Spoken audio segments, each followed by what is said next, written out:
ከሰሞኑን እንግዲህ በውጪ ዜናዎች ላይ ትንሽ ቀዝቀዝ ብለን ነበር። ነገር ግን ይህንን ዜና ወደ እናንተ ባላደርስ እናንተም ራሱ ትቀየሙኛላችሁ፣ ይቅር አትሉኝ። ምክንያቱም ይሄ በዓለማችን ታሪክ ውስጥ ይፈጠራልና ይደረጋል ተብሎ የማይታመን ነገር ነው። ነገር ግን ይህ ነገር ሆኗል። ስለዚህ ነገር ልንገራችሁ። ከሰሞኑ እንደሚታወቀው እንግዲህ በሁቲ ላይ አሜሪካ ከፍተኛ የሆነ የአየር ጥቃት እየወሰደች ይገኛል። ይህም የአየር ጥቃት የተፈጸመው በማርች 15 ነው። ነገር ግን ይህ የአየር ጥቃት ከመፈጸሙ በፊት አንድ ነገር አፈትልኮ ወጥቶ ነበረ። አንድ ኢንፎርሜሽን ይወጣል ተብሎ ያልታሰበ ኢንፎርሜሽን ማለት ነው። ይህም ከኋላ የምትመለከቱት ኢንፎርሜሽን ነው። ታዲያም ያልታሰበና ያልጠበቀ ኢንፎርሜሽን ያወጣው እንግዲህ ይህ ከጀርባ የምትመለከቱት ጋዜጠኛ ነው። ጄፍሪ ጎልድበርግ ይባላል። የአትላንቲክ ጋዜጣ ኤዲተር ነው። ታዲያ ኢንፎርሜሽን ያወጣው ሀክ አድርጎ አይደለም። ነገር ግን በአሜሪካን ከፍተኛ ባለስልጣኖች መሃል ሲደረግ በነበረው በቨርቹዋል ቻት ውስጥ በስህተት ያለ ፍላጎቱ አድ በመደረጉ ነው ይህ ጋዜጠኛ ማለት ነው። በዚህም ሲግናል በተሰኘው አፕሊኬሽን ላይ ስብሰባ ላይ ተቀምጠው የነበሩ የአሜሪካን ባለስልጣኖች ማለትም እጅግ በጣም ትላልቅ ባለስልጣኖች አሜሪካ ላይ አሉ የተባሉት ባለስልጣኖች ከቫይስ ፕሬዚዳንቱ ጀምሮ እስከ ሲአይኤ ዳይሬክተር ድረስ ነበሩ። ከላይ እንደምትመለከቷቸው ነው ባለስልጣኖቹ በጥቂቱ ይሄንን ይመስላሉ ማለት ነው። እነዚህም ባለስልጣኖች እናንተም እንደምታውቋቸው ከትራምፕ በኋላ ትላልቅ አሜሪካን ውስጥ ትልቅ ስልጣን ያላቸው ሰዎች ናቸው። እነሱ በተሰበሰቡበት አፕሊኬሽን ውስጥ ነው እንግዲህ ሰተት ብሎ በስህተት የገባው እንግዲህ ይህ ጋዜጠኛ። ይህም ጋዜጠኛ እንደተናገረው ከሆነ ከላይ እንደምትመለከቱት የሁቲ አታክ የተደረገው ማርች 15 ቀን ነበረ።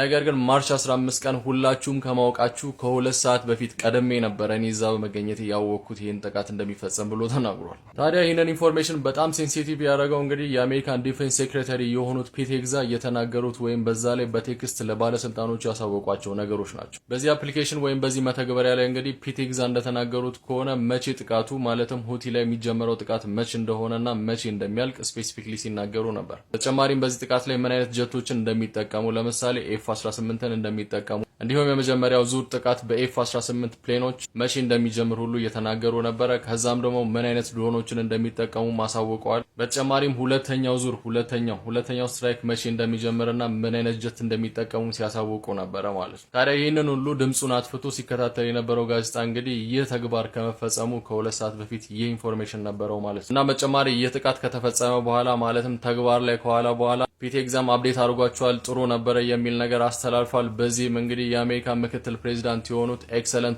ብለው ይጽፋሉ። እንደምትመለከቱት ኢቨን የተለያዩ ኢሞጂዎችን በመጠቀም እንግዲህ ድላቸውን ሲያጣጥሙ ነበር። እናም በአሁኑ ወቅት የተለያዩ ክሶች እየመጣባቸው ነው። እንዴት በእንደዚህ አይነት ተራ አፕሊኬሽን ላይ እንደዚህ አይነት ክላሲፋይድ የሆነና ሚስጥራዊ የሆነ ኢንፎርሜሽኖችን ትቀያየራላችሁ የሚሉ ጥያቄዎችን እንግዲህ ኮንግረሱን ጨምሮ የተለያዩ ጥያቄዎች ለእነዚህ ሰዎች እየቀረበላቸው ይገኛል። እነሱ ግን እስካሁን ድረስ እንደተናገሩት ከሆነ ይህ ክላሲፋይድ የሆነ ኢንፎርሜሽን አይደለም፣ ምክንያቱም ዲቴል ስፔሲፊክ የሚናገረው ነገር የለም። ይህንንም ኢንፎርሜሽን በማየት ብቻ ወታደሮቻችንን ሪስክ ውስጥ የሚያስገባ ነገር ስለሌለ ክላሲፋይድ የሚሆን ኢንፎርሜሽን አይደለም። እውነት ነው፣ ስህተት ፈጥረናል። በስህተት እንግዲህ እዛ ቦታ ሊገኝ የማይገባው ሰው ተገኝቷል። ይህም ስህተታችን ነው እናምናለን፣ ግን ክላሲፋይድ ኢንፎርሜሽን አይደለም ብለው እየተናገሩ ይገኛሉ። ነገር ግን ይህ ጋዜጠኛ እንደተናገረው ከሆነ ይህንን ሁሉ ክስተት ያየሁትና የታዘብኩት በአንድ ሱፐርማርኬት ፊት ለፊት በሚገኝ ፓርኪንግ ውስጥ መኪና ውስጥ ሆኜ ነው ይህንን ነገር የተመለከትኩት ያየሁት ብሎ ተናግሯል። እዚህንም ኢንፎርሜሽን ሙሉን ማንበብና መስማት ከፈለጋችሁ እንግዲህ በኦዲዮ የተሰራውን ቴሌግራም ላይ ፖስት አደረግላችኋለሁ። ቴሌግራም ቻናሌ ባዮ ላይ አለላችሁ። በተጨማሪም አንድ ልታውቁት የሚገባ አንድ ኢንፎርሜሽን አለ።